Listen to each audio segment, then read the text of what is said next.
she does like Miss Rachel, but we're trying not to watch any shows, so we're gonna maybe not give her Miss Rachel. Let's keep looking. Happy Pride to all of our wonderful families and friends. This month and every month I celebrate you.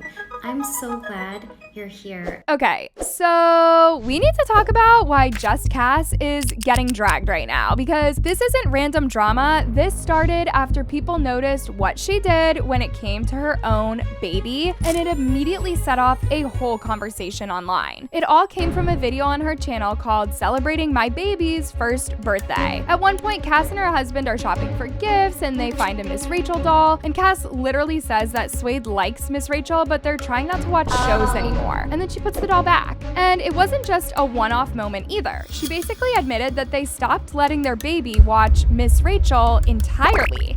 You wear those shoes and I wear that dress. Oh, kiss me, baby, American twilight. Now, if you don't know, Miss Rachel is like the safest, most universally loved kids creator on the internet. Babies love her, parents trust her, she teaches speech, basic words, emotional skills, all of it. She's basically baby YouTube royalty. So when people heard Kass say that they don't watch her anymore, immediately everyone started asking, wait, why? Hi friends! I'm so excited to learn preschool skills with you today. We're going to learn shapes, colors, numbers, letters, and have two really special guests. And the comments got intense real fast. One person wrote, as a conservative, I don't think Miss Rachel is bad to watch. I'm 18 with no kids. I don't watch her, but I did put her on one time when I was babysitting. And though I think it's weird a channel targeted at under 5s is getting political, if your child watches a video with the messaging being one you don't agree with, it's not hard to watch Miss Rachel videos you previously approved of or not watch her channel again without admitting it on the internet. I'm not saying I agree with Miss Rachel's latest controversies, but S is a baby and won't remember any of Miss Rachel's political stances. If anything, what Kass did signals tone deaf to the viewers who risk racial profiling, and especially tone deaf to Navy's biological Mexican First Nations family. And that comment alone opened a bigger conversation because people weren't just focusing on Miss Rachel anymore, they were focusing on Kass. Another comment said, Kass is a major MAGA supporter. I am not shocked by any of this. Kass is definitely far right. That should be no surprise, but isn't it crazy we are living in a time where we know the political views of the star of a children's show? We didn't know Mr. Rogers' political views, and honestly,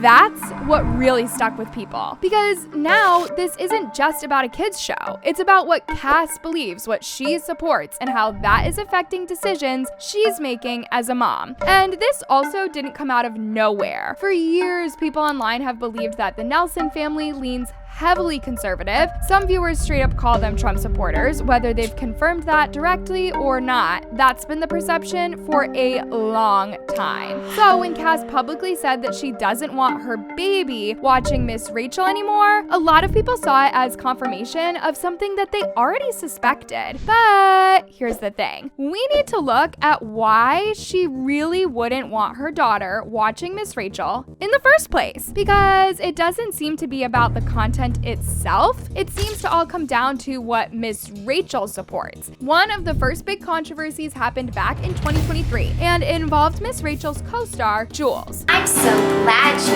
came today. Are you ready to sing? Are you ready to play? Hooray! It's time for songs for littles. Jules uses they/them pronouns, and once some parents realized that, a whole section of the internet completely spiraled. People started talking about boycotting her channel, saying that they didn't want their kids exposed to that. It turned into one of those situations where something that was completely normal and harmless suddenly became this massive outrage. And it got bad enough that Miss Rachel actually stepped back from TikTok for her mental health. I'm taking a break from TikTok for my mental health. Which is wild when you think about it, because this is someone whose entire platform is built around helping children learn how to speak.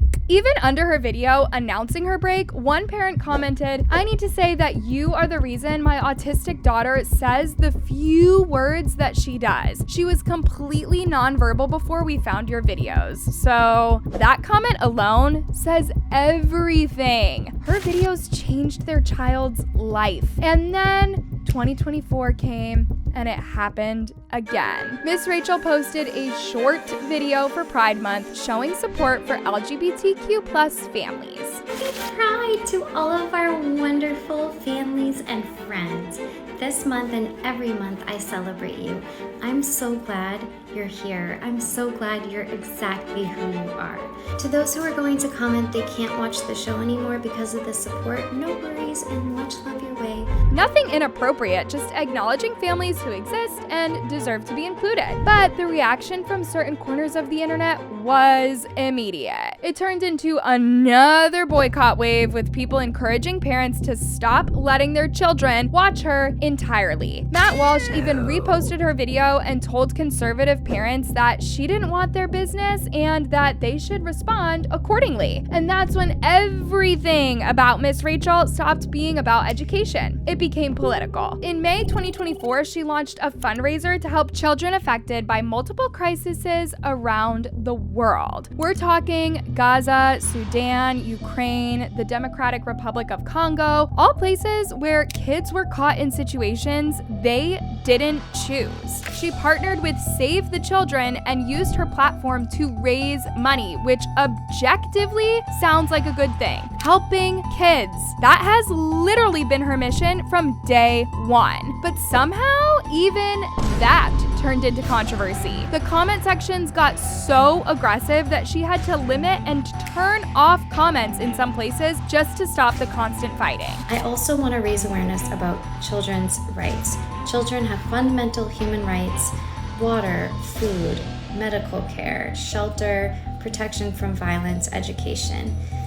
These rights are being violated and these violations need to stop.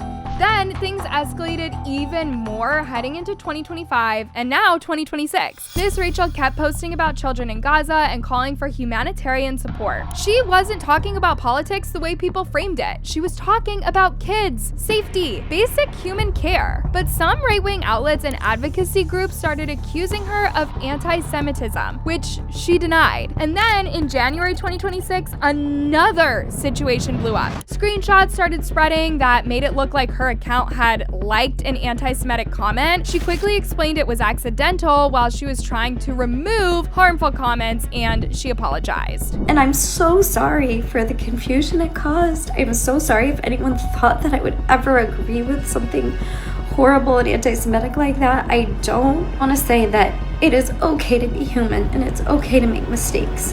And I'm old, so I am not as good with touching things online, I guess. But by that point, the internet had already run with it. And this is exactly the kind of situation where context gets lost and people start forming opinions based on headlines instead of intent. Because when you actually look at her platform, her focus has always been the same: helping kids learn, helping families feel supported, and using her voice when she sees children struggling anywhere in the world. Which brings us back to Kass. Because if we're being honest, this doesn't feel like it was ever about protecting her baby from shows. It feels personal. Miss Rachel didn't suddenly change her content. The only thing that changed is that she spoke up about things that certain people didn't agree with. And that's where it starts to feel intentional. Because Kass didn't quietly switch to something else. She admitted her daughter liked her, and she still put it back. That's a choice. And I can't help but wonder if this boycott has less to do with parenting and more to do with Kass's own beliefs. When you connect the dots, it starts to look like she let her personal views about Miss Rachel dictate whether her daughter is allowed to enjoy. And Suede is literally a baby. She doesn't know anything about politics or online drama. She just knows what she likes and what makes her happy. And Miss Rachel clearly did. Sound off in the comments down below, you guys, because I really want to hear where you stand on this. And I'll definitely catch you in the next one.